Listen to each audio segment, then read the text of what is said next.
नमस्कार, exam happy by Jharkhand channel में आपका स्वागत है। तो दोस्तों जुड़ चुका हूं मैं यहां पर आपके लिए जेटेट परीक्षा 2025-26 की तैयारी को लेकर के। तो आप सभी जेटेट का परीक्षा देने के लिए तैयार होंगे।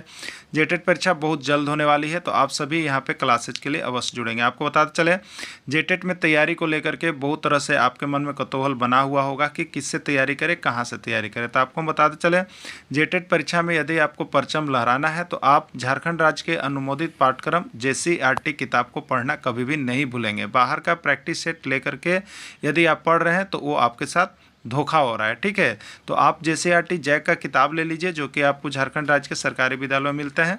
अगर आपको नहीं मिल पाता है तो हम देखिए यहाँ पे झारखंड राज्य के सरकारी विद्यालय से आपको हूबहू हैंड रिटेन नोट्स डेली बना करके, जो आपका न्यू सिलेबस आया है उसके आधार पर यहाँ पर सभी सब्जेक्ट का, चाहे आप 1 से 5 के शिक्षक हो, चाहे 6 से 8 का शिक्षक हो, सभी की तैयारी करवाते हैं।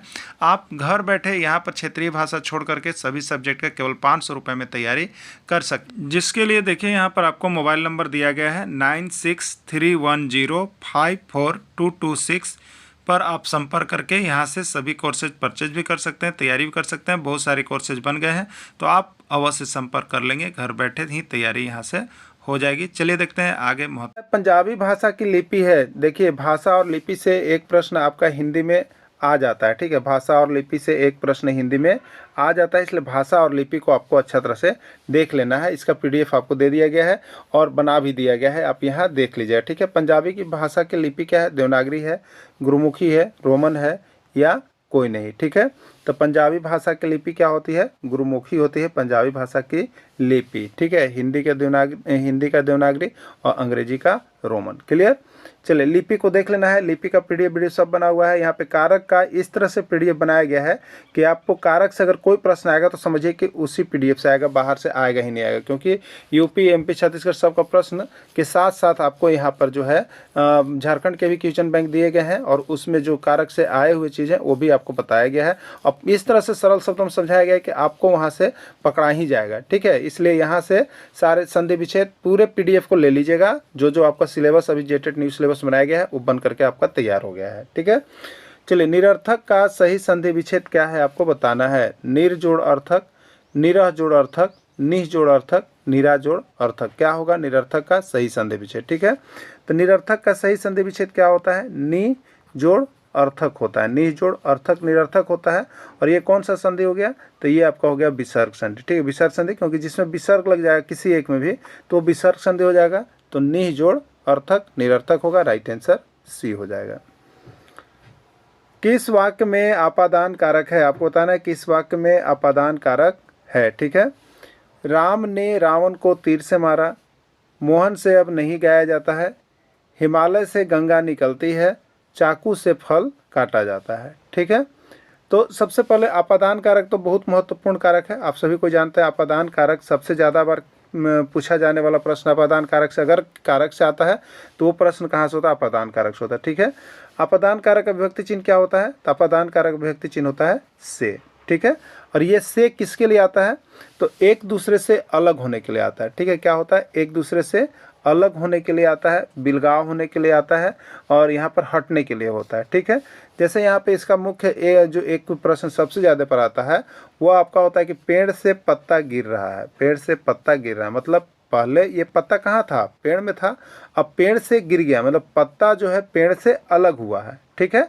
तो ये अलग हुआ है, तो इसलिए यहाँ पर अपादान कारक है C।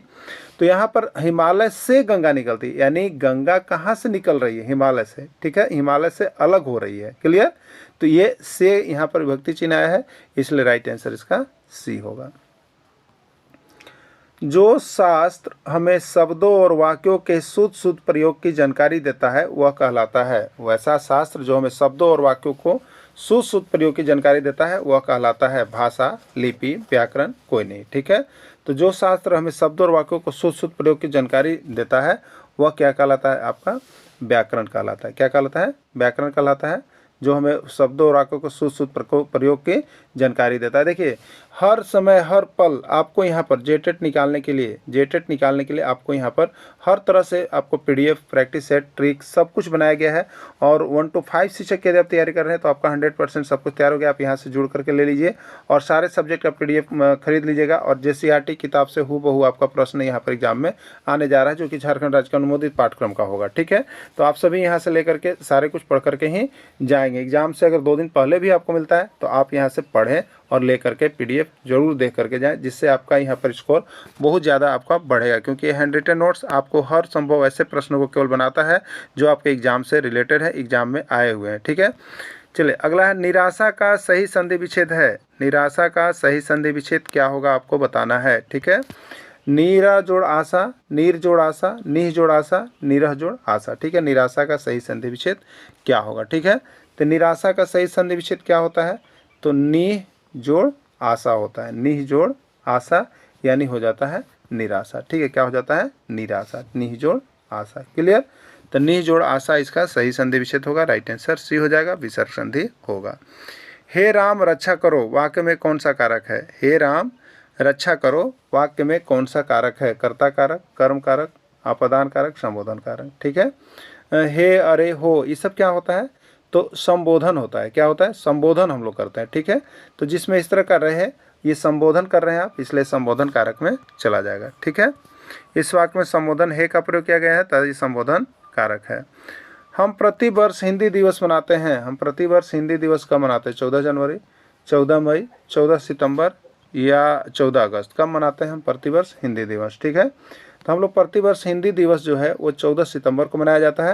और देखिए हिंदी दिवस बहुत बार प्रश्न पूछा गया, आपके जेटेट में भी आया हुआ प्रश्न है। ठीक है, तो हिंदी दिवस हम लोग कब मनाते हैं, 14 सितंबर को मनाते हैं। याद रख लीजिएगा हिंदी दिवस, क्योंकि हिंदी का परीक्षा है, हो सके कि आपका आ जाए, यहाँ से प्रश्न आया हुआ है। ठीक है, आशीर्वाद का सही संधि विच्छेद है। आशीर्वाद का सही संधि विच्छेद क्या होगा, आशीर जोड़वाद, आशीष जोड़वाद, आशी जोड़वाद, इनमें से कोई नहीं। ठीक है, आशीर्वाद का सही संधि विच्छेद होता है आशीष जोड़वाद। क्या होता है, आशीष जोड़वाद, आशीर्वाद, और ये विसर्ग संधि होता है। ठीक है, क्या होता है, विसर्ग संधि होता है आशीर्वाद का सही संधि विच्छेद।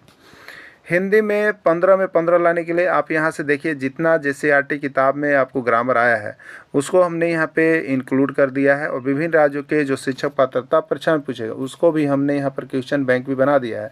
आप सभी हिंदी का 100 रुपये में PDF लेकर के टोटल पढ़ सकते हैं, अगर केवल हिंदी का चाहते हैं तब। ठीक है, तो हिंदी आप लेकर के देख लीजिए, यहाँ पर आपको 15 नंबर में ज़रूर आपको 13-14 नंबर आ जाएगा।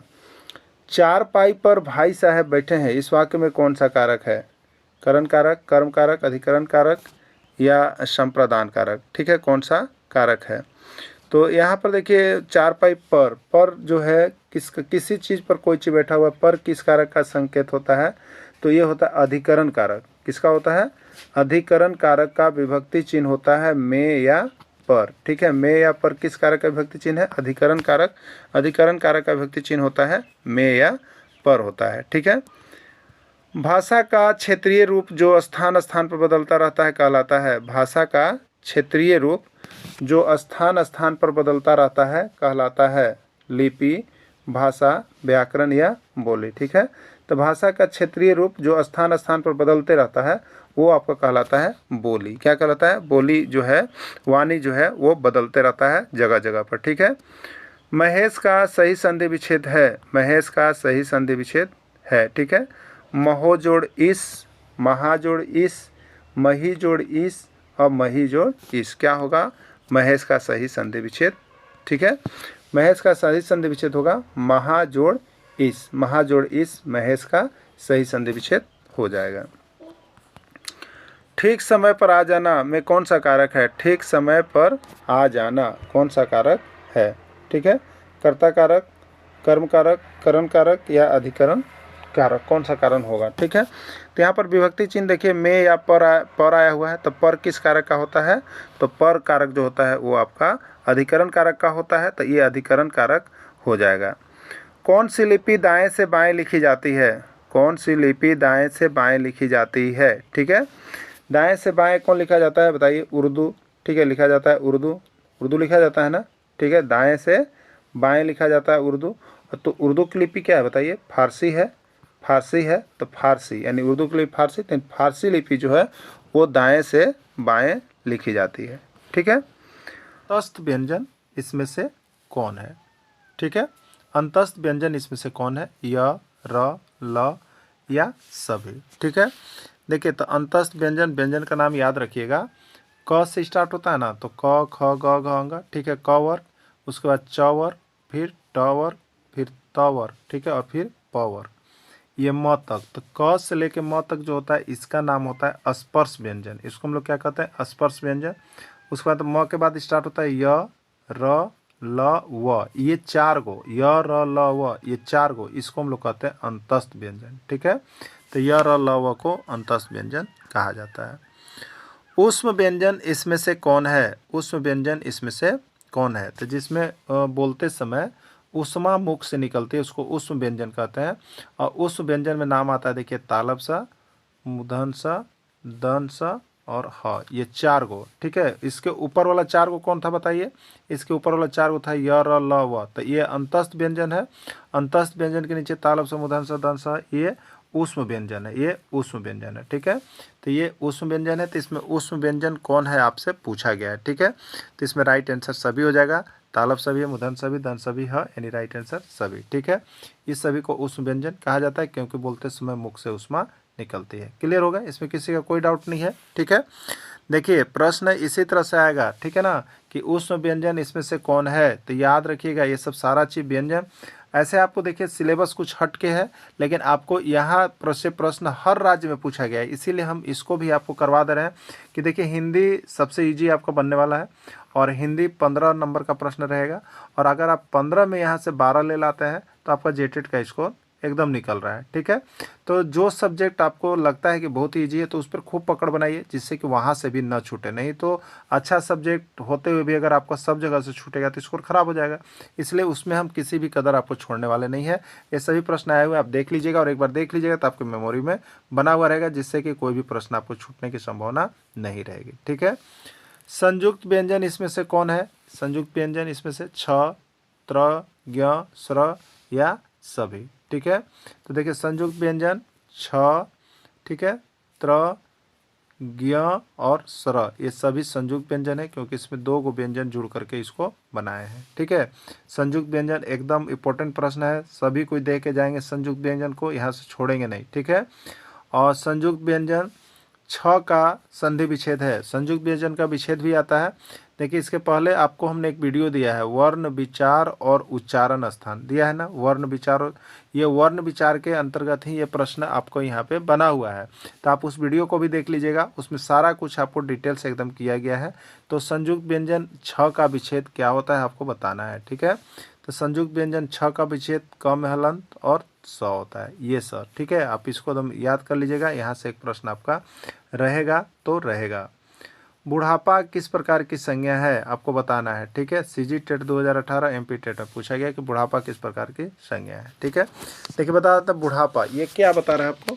अवस्था को बता रहा है। ठीक है, अवस्था को, तो जो ऐसी संज्ञा जिसमें अवस्था को बताया जाता है तो वो अवस्था जो होता है क्या, सिर्फ हम अनुभव कर सकते हैं। ठीक है, किसी को व्यक्त नहीं कर सकते हैं, तो ऐसी संज्ञा जिसको सिर्फ हम अनुभव कर सकते हैं, व्यक्त नहीं कर सकते हैं, तो उसी संज्ञा को हम लोग भाववाचक संज्ञा में डालते हैं। ठीक है, और अवस्था, मिठास, खटास, ये स्वाद वाली चीज़ें, ये सभी अनुभव ही किए जाते हैं, इसलिए इसको हम लोग किस में डालेंगे? भाववाचक संज्ञा में डालेंगे।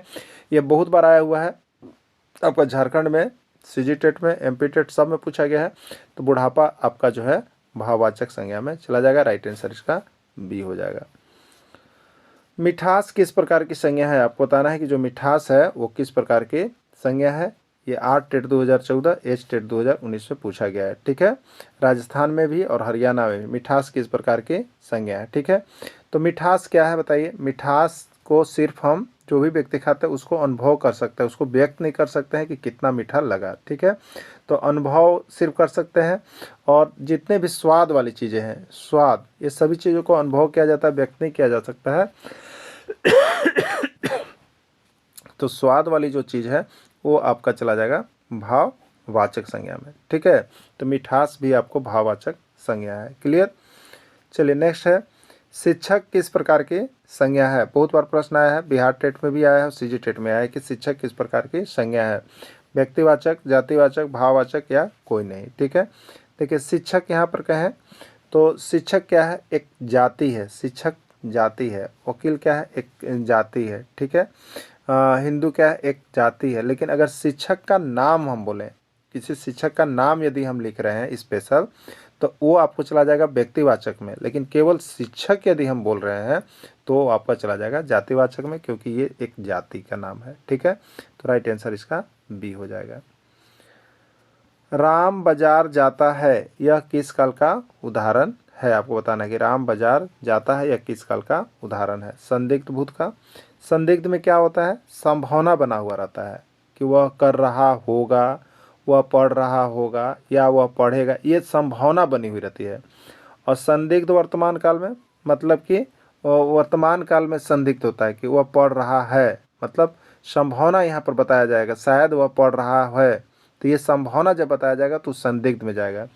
पूर्ण वर्तमान काल का मतलब हो गया कि कोई भी काम जो एकदम पूरा हो गया है, जैसे रमेश पत्र पढ़ लिया है, रमेश पत्र पढ़ लिया है मतलब काम, पत्र पढ़ने का काम पूरा हो गया, तो यह पूर्ण वर्तमान काल में जाएगा। ठीक है, और सामान्य वर्तमान काल में क्या जाता है? तो ता है, ते है, ती है वाला जो आता है वो सामान्य वर्तमान काल में जाता है। तो राइट आंसर इसका डी हो जाएगा, डी इसका राइट आंसर है। ठीक है, श्याम पत्र पढ़ लिया है, श्याम पत्र पढ़ लिया है, यह किस प्रकार के काल का उदाहरण है? ठीक है, तो देखिए सबसे पहले आपका जो वाक्य दिया हुआ रहता है उसको जब आप पढ़िएगा तो आपको यहाँ से क्लियर होगा कि किस प्रकार जाएगा। सामान्य वर्तमान काल है, पूर्ण वर्तमान काल है, संदिग्ध वर्तमान काल है या अपूर्ण है। ठीक है, सबसे पहले तो चारों वर्तमान काल है, अगर यहाँ है देख लिए तो वर्तमान काल है, ये तो बिल्कुल अभी सही है। अब यहाँ पर हम देखेंगे कि पत्र पढ़ लिया है मतलब पत्र पढ़ने का काम पूरा कर लिया है, पूरा करने का मतलब पूर्ण कर लिया है। ठीक है, तो ये तो पहला चीज वर्तमान काल में हो गया, और इससे निकला कि ये काम पूरा क्या है मतलब पूर्ण, तो उसका नाम हो जाएगा पूर्ण वर्तमान काल। क्या हो जाएगा? पूर्ण वर्तमान काल। पूर्ण वर्तमान काल किस में? बी में, तो राइट आंसर इसका बी हो जाएगा। क्लियर, चलिए नेक्स्ट। सोनू पत्र लिख रहा है, सोनू पत्र लिख रहा है, यह किस प्रकार के काल का उदाहरण है? सामान्य वर्तमान काल, पूर्ण वर्तमान काल, अपूर्ण वर्तमान काल या कोई नहीं। ठीक है, सोनू पत्र लिख रहा है यह किस प्रकार के काल का उदाहरण है? ठीक है, देखिए सोनू पत्र लिख रहा है, इस है मतलब वर्तमान काल है, यहाँ क्लियर एक एक करके हम लोग होते हैं। ठीक है, मतलब ये वर्तमान काल है। ठीक, क्लियर हो गया, इसमें सभी वर्तमान काल का है। अब इसमें से कौन होगा? तो पत्र लिख रहा है, पत्र लिख रहा है मतलब पत्र लिखा हुआ नहीं हुआ है, काम पूरा नहीं हुआ है, अभी वह काम उसका अपूर्ण है। पत्र लिख ही रहा है, काम पूरा नहीं हुआ है, अपूर्ण है। तो सबसे पहले तो हमको पता चला कि ये वर्तमान काल है और इसका काम अपूर्ण है, मतलब ये अपूर्ण वर्तमान काल में जाएगा। ठीक है, किस में जाएगा? अपूर्ण वर्तमान काल में जाएगा। राइट आंसर इसका सी होगा। नेक्स्ट प्रश्न है, आकाश पताल एक करना मुहावरे का सही अर्थ क्या है? मुहावरा से एक प्रश्न 100%, 101% गांठ मान लीजिएगा रहेगा। मुहावरा को आप सभी को बहुत अच्छी तरह से देख लीजिएगा। हमने मुहावरा का और भी बहुत सारे प्रश्न जो भीम राज्यों का है उसको भी करवाया है। ठीक है, और हमने तो आपको बता ही दिया कि हिंदी का यहाँ पे नोट्स बिल्कुल क्या हो गया? कंप्लीट हो गया है। कंप्लीट नोट्स और कंप्लीट उसका वीडियो PDF आप दोनों ले सकते हैं, सिर्फ 100 रुपये में आप यहाँ से लेकर तैयारी कर सकते हैं। ठीक है, तो हिंदी आपका कंप्लीट है, वहाँ से प्रश्न बाहर नहीं जाएंगे। सब जैसे CRT किताब बने हुए आप लेकर के पढ़ लीजिएगा एग्जाम में जाने से पहले तक भी। ठीक है, तो आकाश पताल एक करना मुहावरे का सही अर्थ क्या है? तो यहाँ पर हो जाएगा कड़ी मेहनत करना। ठीक है, कड़ी मेहनत करना इस मुहावरे का सही अर्थ होगा। ठीक है, आग में घी डालना, आग में घी डालना मुहावरा का सही अर्थ क्या है? आग लगा दिया, क्रोध और अधिक भड़काना, पागल करना या सुस्त करना। ठीक है, तो आग में घी डालना मुहावरा का सही अर्थ है क्रोध को और अधिक भड़काना, क्रोध को और अधिक भड़काना। आग में घी डालना मुहावरा का सही अर्थ होगा। आग बबूला होना, आग बबूला होना मुहावरा का क्या अर्थ है? आग लगा दिया, कपटी मित्र, बहुत क्रोध करना, कोई नहीं। ठीक है, कुछ कुछ बात पर लोग क्या हो जाता है? आग बबूला हो जाते हैं और तुरंत गोली बंदूक भी चल जाता है। ठीक है, इसका मतलब क्या हो जाता है? वो बहुत अधिक क्रोधित हो जाते हैं। तो बहुत क्रोध करना, आग बबूला हो मतलब ना बहुत क्रोध करना होता है। ठीक है, अगला प्रश्न है, राम देखने में सुंदर है, इसमें सुंदर क्या चीज़ है? ठीक है, राम देखने में सुंदर है, ये एक वाक्य है, इसमें सबसे पहले हम राम देखेंगे। तो राम किसी व्यक्ति का नाम है, इसलिए राम क्या चीज़ है? संज्ञा। ठीक है। देखना, तो देखना क्या चीज़ है? यहाँ काम जो हो रहा है देखने का हो रहा है, तो जो भी काम कोई भी एक्शन होता है तो क्रिया होता है, तो देखना क्रिया है। अब ये सुंदर क्या है? तो ये सुंदर राम का विशेषता है। सुंदर है कि राम का विशेषता है, तो विशेषता जिसमें बताता है उसी को हम लोग क्या कहते हैं? विशेषण। तो इसमें सुंदर क्या है? विशेषण हो गया। तो राइट आंसर सी हो गया, विशेषण। क्लियर।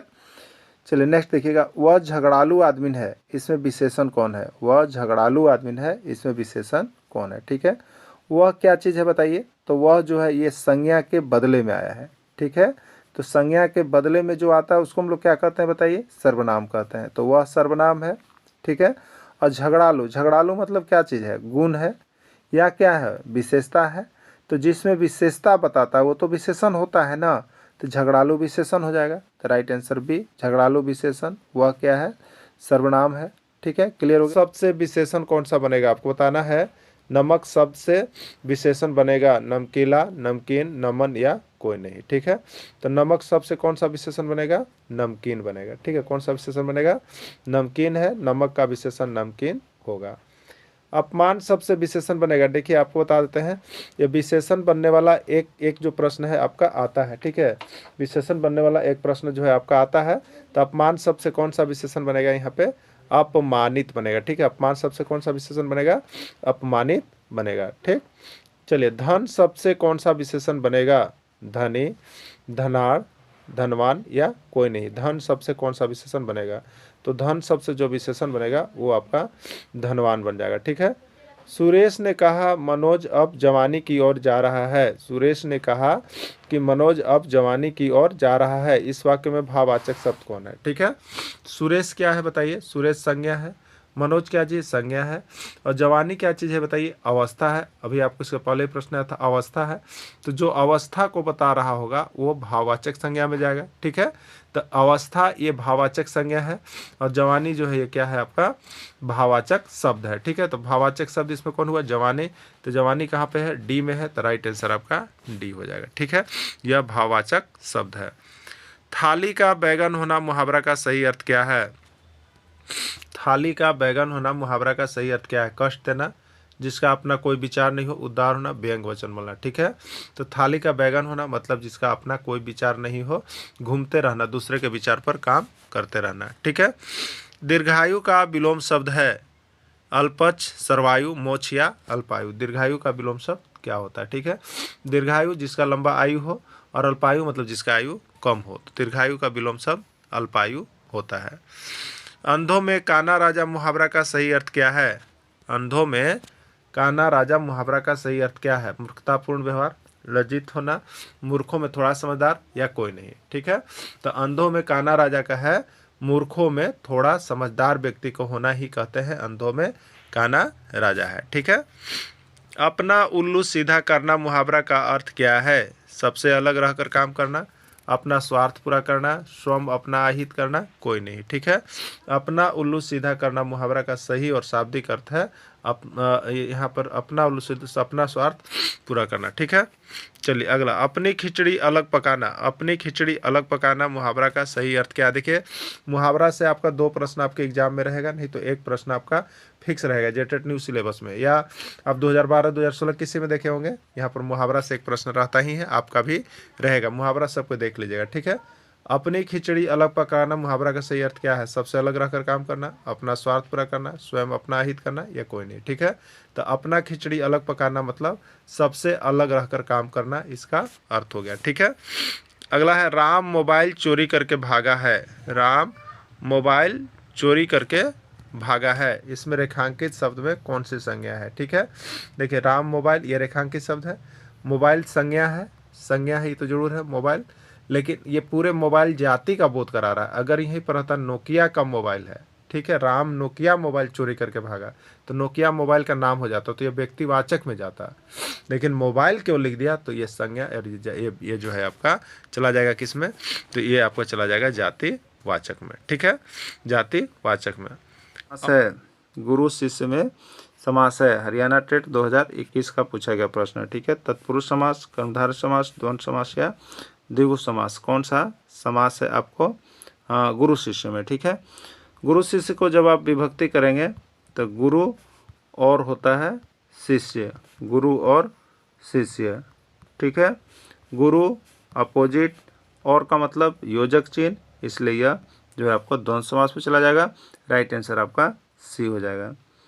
नीलकमल में कौन सा समास है? नीलकमल में कौन सा समास है? उत्तराखंड टेट 2018 का पूछा गया प्रश्न है। तत्पुरुष, द्वंद्व, द्विगु या कर्मधारय, ठीक है। नीलकमल में कौन सा समास है? तो नीलकमल ना, नील के समान कमल हो, तो यहाँ पर ये उपमा उपमेय विशेषण विशेष से बता रहा है, इसलिए यह कर्मधारय समास में आपका चला जाएगा। श्याम सुंदर में समास है, श्याम सुंदर में समास है, ठीक है। द्वंद्व, द्विगु, कर्मधारय, तत्पुरुष, ठीक है। जो श्याम है वही सुंदर है, जो श्याम है वही सुंदर है, ठीक है। इसलिए किस में जाएगा? तो ये आपका जो चला जाएगा वो आपका कर्मधारय समास में चला जाएगा, ठीक है। जिस समास का पूर्व पद संख्यावाचक हो उससे कौन सा समास कहता है? आपको बताना है कि जिस समास का पूर्व पद संख्यावाचक हो उसे कौन सा समास कहते हैं। यह पंजाब टेट 2014 का पूछा गया प्रश्न है, ठीक है। जिस समास का पूर्व पद संख्यावाचक हो उससे कौन सा समास कहेंगे? द्वंद्व, द्विगु, तत्पुरुष या कर्मधारय, ठीक है। तो जिस समास का पूर्व पद संख्यावाचक होता है उस समास को हम लोग द्विगु समास कहते हैं। क्या कहते हैं? द्विगु समास के नाम से जानते हैं। उस समास का पूर्व पद संख्यावाचक होता है, ठीक है। चार पाई में कौन सा समास है? चार पाई में कौन सा समास है? मध्य प्रदेश शिक्षक पात्रता परीक्षा 2016 का पूछा गया प्रश्न है। द्विगु, तत्पुरुष, कर्मधारय या अव्ययी भाव, ठीक है। तो चार पाई मतलब खटिया, जिसको ये चार पाँव वाला होता है। तो चार पाँव वाला जो कोई भी चीज़ बनाएगा उसको चारपाई हम कहेंगे। तो चारपाई में चार, चार ये संख्यावाचक है। चार ये क्या है? संख्यावाचक है, संख्या को दर्शा रहा है, इसलिए संख्या को जो इंडिकेट करता हो और विशेष अर्थ नहीं निकलता हो। तो चारपाई, चार पाँव पर जो होता है चारपाई हम लोग कहते हैं, इसलिए यह जो है आपको चला जाएगा। चार गो संख्यावाचक है, द्विगु समास में आप लेकर के इसको जा सकते हैं, ठीक है। आजीवन में कौन सा समास है? आजीवन में कौन सा समास है आपको बताना है, ठीक है। आजीवन यानी जीवन भर, ठीक है। अव्ययी भाव समास, द्वंद्व समास, द्विगु समास, कौन सा होगा, ठीक है। तो यहाँ पर जो आपको दिया जा रहा है आजीवन भर, देखिए जीवन भर के लिए हो गया, ठीक है। क्या हो गया? जीवन भर के लिए हो गया। और यह देखिए यहाँ पे थोड़ा सा आंसर का प्रॉब्लम लग रहा है, आप हमें कमेंट करके बताइएगा कि अव्ययी भाव में जाएगा या आपका जो है आपको आजीवन द्वंद्व में जाएगा, ठीक है। इसको देख के आप लोग बताइएगा क्लियर, ठीक है। एक आप लोग के लिए यह होमवर्क है। सत्याग्रह में कौन सा समास है? सत्याग्रह में कौन सा समास है, ठीक है। द्विगु, द्वंद्व, तत्पुरुष या कर्मधारय। ये हरियाणा हिमाचल प्रदेश स्टेट 2018 का पूछा गया प्रश्न है। द्विगु समास, द्वंद्व समास, तत्पुरुष समास या कर्मधारय समास, ठीक है। तो सत्याग्रह का मतलब क्या हो गया? जब हम विग्रह करेंगे तो आएगा सत्य के लिए आग्रह, सत्य के लिए आग्रह, ठीक है। तो के लिए किसके लिए होता है? के लिए क्या है? ये कारक चिन्ह है। क्या है? कारक का विभक्ति चिन्ह है। तो इसलिए कारक चिन्ह है तो किस में जाएगा? तो तत्पुरुष समास में जाएगा। और के लिए ना, तो ये संप्रदान आता है, तो ये संप्रदान तत्पुरुष में चला जाएगा, ठीक है। भारत रत्न में समास है। भारत रत्न में समास कौन सा आपको बताना है, ठीक है। भारत रत्न कर्मधारय, तत्पुरुष, द्वंद्व, द्विगु, भारत रत्न, ठीक है। तो भारत का रत्न, ये का कौन सा है? कारक चिन्ह है। का कौन सा है? कारक चिन्ह है। तो कारक आया तो किस में जाएगा? तत्पुरुष समास में जाएगा। और तत्पुरुष समास का अगर भेद पूछ दे तो होता है का, के, की, रा, रे, री, कौन सा कारक का चिन्ह होता है? संबंध कारक का होता है, तो वो संबंध तत्पुरुष कहलाएगा। राइट आंसर इसका बी हो जाएगा, ठीक है। आशातीत में कौन सा समास है? आशातीत में कौन सा समास है आपको बताना है, ठीक है। आशातीत में कौन सा समास है? अव्ययी भाव, कर्मधारय, द्विगु या तत्पुरुष, ठीक है। आशातीत का मतलब होता है आशा से जिसका अतीत भरा हुआ है, जिसका भविष्य में ही आशा से भरा हुआ है। तो ये से देखिए क्या है? आपका विभक्ति चिन्ह है, कारक विभक्ति चिन्ह है। कारक विभक्ति चिन्ह है तो किस में जाएगा? तत्पुरुष समास में जाएगा। ठीक है। तत्पुरुष समास इसका राइट आंसर होगा। बिहार टेट 2013 का पूछा गया प्रश्न है। सप्तऋषि में कौन सा समूह है? सप्तऋषि में कौन सा समास है? द्विगु, द्वंद्व, बहुब्रीहि, कर्मधारय। ये बिहार टेट 2020 का पूछा गया प्रश्न है, ठीक है। सप्तऋषि का मतलब क्या होता है? 7 ऋषियों के समूह को सप्तऋषि कहा जाता है, ठीक है। 7 ऋषि, तो 7 क्या हो गया बताइए? संख्यावाचक हो गया। संख्यावाचक हो गया, इसलिए यह जो है आपको किस में चला जाएगा? तो संख्यावाचक है, इसलिए आपका यह द्विगु में चला जाएगा। द्विगु संख्यावाचक के लिए आता है, ठीक है। चलिए, तिरंगा में कौन सा समास है आपको बताना है। तिरंगा में कौन सा समास है? बहुब्रीहि, द्विगु, ए और बी दोनों, या कोई नहीं। हरियाणा टेट 2016 का पूछा गया प्रश्न है, ठीक है। तिरंगा में कौन सा समास है? देखिए, अगर तिरंगा को देखिएगा तो 3 रंगों का समाहार होता है। 3 रंगों का समाहार। यदि यहाँ पर हम संख्यावाचक के हिसाब से देखेंगे तो यह किस में जाएगा? द्विगु में। लेकिन अगर ये 3 रंगों का समाहार, इसका विशेष अर्थ निकाल दें कि भारत का राष्ट्रीय ध्वज हो गया, तो ये चला जाएगा बहुब्रीहि। यानी यह द्विगु भी हो सकता है, बहुब्रीहि भी हो सकता है। आपको ऑप्शन देख लेना होगा और उसके बाद मारना होगा, नहीं तो इसमें हर बार क्या होता है कि विवादास्पद आंसर रह जाता है और उसके बाद सबको इसका अंक मिल जाता है, ठीक है। तो ये आपका ऐसे अभी ए और बी दोनों होगा इस ऑप्शन के अनुसार। जिस समास में दोनों पद प्रधान हो उसे क्या कहते हैं? कौन सा समास कहते हैं? जिस समास में दोनों पद प्रधान हो उसे कौन सा समास कहते हैं? तत्पुरुष, कर्मधारय, द्वंद्व या द्विगु, ठीक है। तो जिस समास में दोनों पद प्रधान होते हैं उस समास को हम लोग द्वंद्व समास कहते हैं। क्या कहते हैं? द्वंद्व समास कहते हैं। ये उत्तर प्रदेश शिक्षक पात्रता परीक्षा 2020 का पूछा गया प्रश्न है, ठीक है। तो राइट आंसर इसका सी हो जाएगा। सीजी टेट 2017 का पूछा गया प्रश्न है। दूध रोटी में कौन सा समास है? दूध रोटी में कौन सा समास है? हरियाणा टेट 2018 का पूछा गया प्रश्न है। अब यही भाव, द्वंद्व, द्विगु या तत्पुरुष, ठीक है। दूध और रोटी दोनों पद प्रधान है, योजक चिन्ह लगा हुआ है, इसलिए यह आपको द्वंद्व समास में चला जाएगा, ठीक है। चलिए अगला, गौरी शंकर में कौन सा समास है आपको बताना है। यूपी टेट 2021 में पूछा है। द्वंद्व, द्विगु, बहुब्रीहि, तत्पुरुष, ठीक है। तो गौरी का शंकर होता है। गौरी और शंकर हो गया, क्या हो गया? गौरी और शंकर, बीच में योजक चिन्ह, इसलिए यह जो है आपको द्वंद्व समास में होगा, ठीक है। द्वंद्व समास होगा। अगला है, किस समास में दोनों पद मिलकर एक नया अर्थ प्रकट करते हैं? जैसे समास का जब हम विग्रह करेंगे और उसके बाद एक नया अर्थ प्रकट हो जाएगा, वह कौन सा समास है बताना है आपको। एमपी टेट 2015 का पूछा गया प्रश्न है। अव्ययी भाव, द्वंद्व, द्विगु या बहुब्रीहि, ठीक है। तो देखिए, किसी समास में दोनों पद मिलकर एक नया अर्थ प्रकट करता है तो उसको जो है हम लोग कौन समास में लेते हैं? बहुब्रीहि समास में लेते हैं, ठीक है। जैसे अगर अभी दशानन की बात करेंगे तो 10 हो आनंद, जिसका दोनों पद मिलकर एक नया अर्थ बना रहा है, वो क्या बना रहा है? रावण, ठीक है। तो ये बहुब्रीहि समास में चला जाएगा। तो राइट आंसर इसका डी हो जाएगा। रमेश घोड़ा से गिर गया कौन सा कारक है बताइए। सीजी टेट 2017 का प्रश्न है। छत्तीसगढ़ शिक्षक पात्रता परीक्षा 2017 में रमेश घोड़ा से गिर गया कौन सा कारक है, ठीक है। अभी घोड़ा और रमेश क्या थे? एक साथ में थे, लेकिन किसी कारणवश घोड़ा अलग हुआ और रमेश अलग हुआ। ये घोड़ा मान लीजिए, ये रमेश, एक दूसरे से अलग हो गए। तो जिसमें अलग हुए और वहाँ पर विभक्ति चिन्ह से लगा, तो इसलिए उसको अपादान कारक में डालिएगा। किस में डालिएगा? अपादान कारक में डाल दीजिएगा आप, ठीक है। चलिए नेक्स्ट देखिए, अगला प्रश्न है, का, के, की, रा, रे, री किस कारक का विभक्ति चिन्ह है? ये पूछा गया आपका उत्तराखंड टेट 2021 में, ठीक है। का, के, की, रा, रे, री किस कारक का विभक्ति चिन्ह है? उत्तराखंड टेट 2021 में पूछा गया। कर्ता कारक, संबंध कारक, कर्म कारक या करण कारक, ठीक है। तो देखिए, का, के, की, रा, रे, री क्या बताता है? एक संबंध बताता है। क्या बताता है? संबंध बताता है। इसलिए का, के, की और रा, रे, री जो है आपको संबंध कारक में चलाएगा, ठीक है। किस में चलाएगा? संबंध कारक में चलाएगा। देखिए, जिस वाक्य में एक दूसरे के बीच संबंध बताया जाता है, अगला प्रश्न है, जिस वाक्य में एक दूसरे के बीच संबंध बताया जाता है कौन सा कारक कहलाता है? ये उत्तर प्रदेश शिक्षक पात्रता परीक्षा 2023 का आया हुआ प्रश्न है।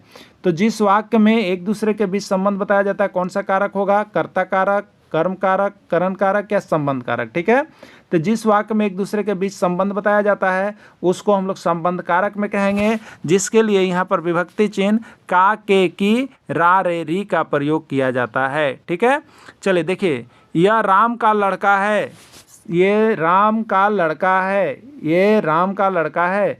ये छत्तीसगढ़ शिक्षक पात्रता परीक्षा 2012 का पूछा गया प्रश्न है। ठीक है, यह राम का लड़का है, संबंध कारक, कर्ता कारक, कर्म कारक, करण कारक। ठीक है, राम का, देखिए यहाँ पे लड़का का संबंध राम से है, बताया जा रहा है कि यह लड़का जो है किसका है? राम का, संबंध बता रहा है। और यहाँ पर विभक्ति चिन्ह का आया है, तो विभक्ति चिन्ह का, के, की, रा, रे, री, ये किसके लिए आता है? संबंध के लिए आता है, तो ये संबंध कारक में चला जाएगा। राइट आंसर इसका ए हो जाएगा।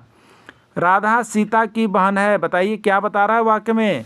वाक्य में राधा सीता की बहन है, संबंध बता रहा है कि राधा और सीता का संबंध कैसे है? बहन का है। ठीक है, ये की विभक्ति चिन्ह आ रहा है, की विभक्ति चिन्ह किसके लिए? संबंध के लिए। तो राइट आंसर किस में? संबंध में, यानी राइट आंसर इसका संबंध कारक होगा। बिहार टेट 2014 का पूछा गया प्रश्न है। ठीक है, चलिए नेक्स्ट है, अधिकरण कारक का विभक्ति चिन्ह है में पर, से के द्वारा, के लिए या ने। ठीक है, तो देखिए से के द्वारा किसके लिए होता है? आप लोगों ने अभी पढ़ लिया था, करण कारक के लिए होता है। के लिए किसके लिए होता है? संप्रदान के लिए होता है।